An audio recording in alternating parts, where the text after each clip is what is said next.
Today we put the resurrection of Jesus Christ on trial not as a matter of faith, but as a matter of fact. Imagine a courtroom, and our lead prosecutor, Sir Lionel Luckhoo, the world's most successful lawyer. After years of examining the evidence, Sir Lionel declared, "The evidence for the resurrection of Jesus Christ is so overwhelming that it compels acceptance by proof which leaves absolutely no room for doubt. Today, you are the jury. Let's examine the evidence together. The court is now in session." In any trial, the evidence presented is crucial, but even more so, eyewitnesses matter most. Their direct accounts, their personal experiences, form the bedrock of understanding what truly happened. The first to see the risen Jesus were women, Mary Magdalene and the other Mary. They were the initial bearers of this incredible news. An unlikely choice if you were inventing a story. In that era, women's testimony held less weight, making their role all the more significant.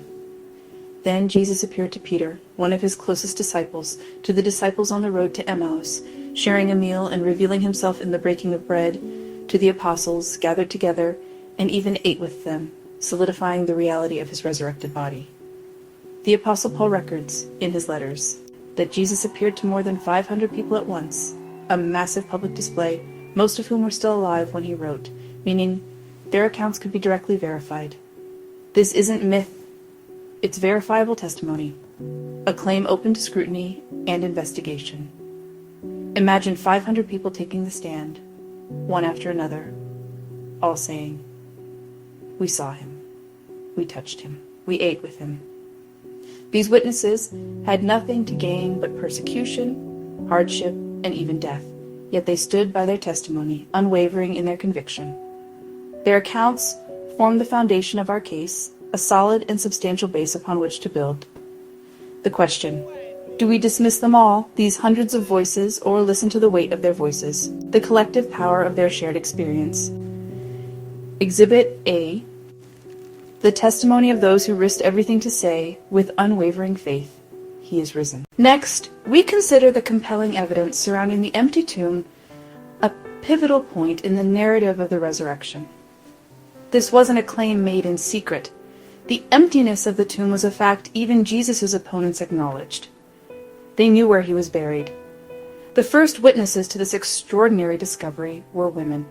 It's important to remember that in that culture, their testimony was considered unreliable, even dismissible in legal matters. And yet, despite this cultural bias, all four Gospels, independently, report the women's account as the primary testimony.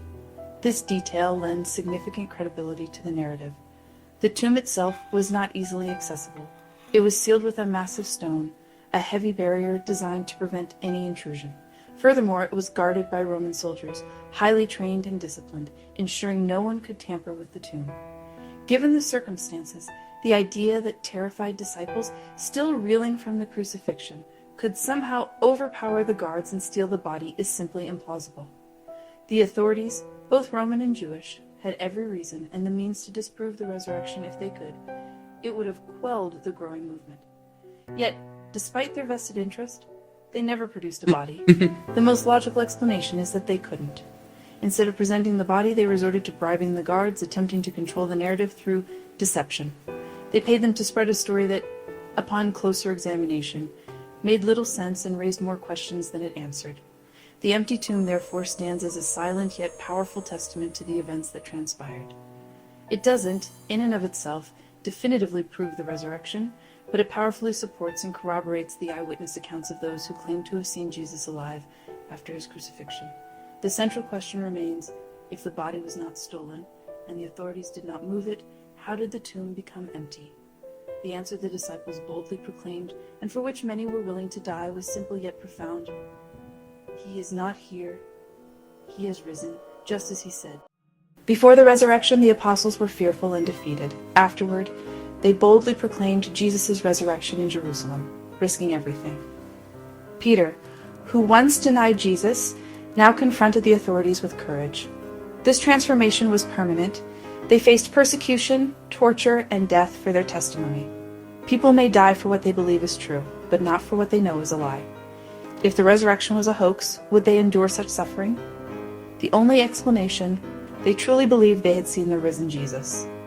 Their changed lives are living proof. Exhibit B, the transformation of the apostles. When evaluating evidence, consider the source. Some of the strongest evidence often comes from those who were initially skeptical. These individuals, once holding doubts and reservations, can offer compelling insights. Take James, for example, Jesus' own brother. He was, by all accounts, a non-believer during Jesus' life, perhaps even dismissive of his ministry. He had a front row seat, yet remained unconvinced. But everything changed after the resurrection. James became a pillar of the early church, the leader of the Jerusalem church, guiding the faithful in those tumultuous early days, and ultimately he died for his faith, a testament to the depth of his conviction. So, what changed him so profoundly? Paul tells us that the risen Jesus appeared to James personally. Then there's Saul of Tarsus, a name synonymous with religious zealotry. He was a fierce persecutor of Christians, actively seeking to suppress the burgeoning faith. But everything shifted dramatically on the road to Damascus. Saul had a life-altering encounter with the risen Jesus. He was transformed and became Paul, arguably Christianity's greatest missionary, spreading the gospel throughout the Roman world. These weren't gradual changes. They weren't subtle shifts in perspective. They were radical, sudden conversions, complete reversals of their previous beliefs and actions. Both men, James and Paul, had every reason to reject Christianity, to dismiss it out of hand. Yet, against all odds, they became its most ardent champions. Their stories, so different yet so similar, offer independent confirmation.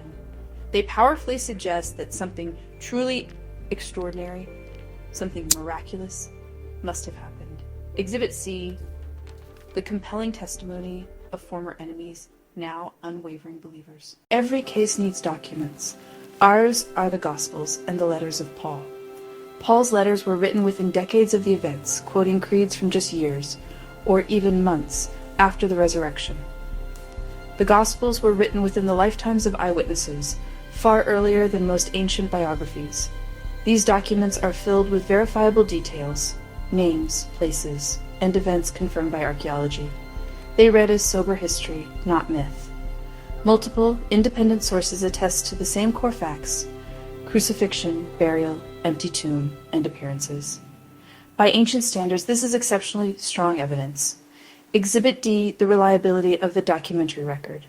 The silence of the opposition is telling. The apostles preached the resurrection in Jerusalem, where the events happened. If it were a lie, the authorities could have ended it by producing the body. They never did. Alternative theories, stolen body, wrong tomb, don't hold up. The tomb was known, the guards were there, and the authorities had every motive to disprove the claim. Their only response was to bribe the guards to spread an implausible story. Their failure to refute the resurrection is powerful circumstantial evidence. Sometimes silence speaks louder than words. The rapid growth of the early church is itself evidence. From a handful of frightened followers, the movement exploded in Jerusalem and across the Roman Empire. Thousands believed within weeks, even in the city where Jesus was crucified. The church grew despite intense persecution without money, power, or status. The only explanation offered by the early Christians, the resurrection. Persecution only fueled their growth. This kind of explosive, resilient movement defies normal explanation. The resurrection was the power source behind the church's unstoppable rise. Non-Christian sources confirm the core facts. Roman historian Tacitus and Jewish historian Josephus both record Jesus' execution under Pontius Pilate and the rise of his followers. Pliny the Younger describes Christians worshiping Jesus as God. Even the Jewish Talmud mentions Jesus' execution at Passover. These sources don't prove the resurrection, but they confirm the historical context. The gospel story is not a myth created in isolation. It's grounded in first-century history. The evidence is corroborated, even by those who opposed Christianity. The evidence has been presented.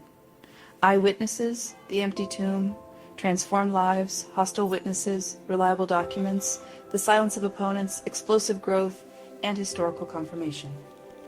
Sir Lionel Luckhoo concluded, "The evidence for the resurrection of Jesus Christ is so overwhelming that it compels acceptance by proof, which leaves absolutely no room for doubt. Now, you are the jury. What's your verdict? If this journey brought you clarity, let us know in the comments. Thank you for joining me."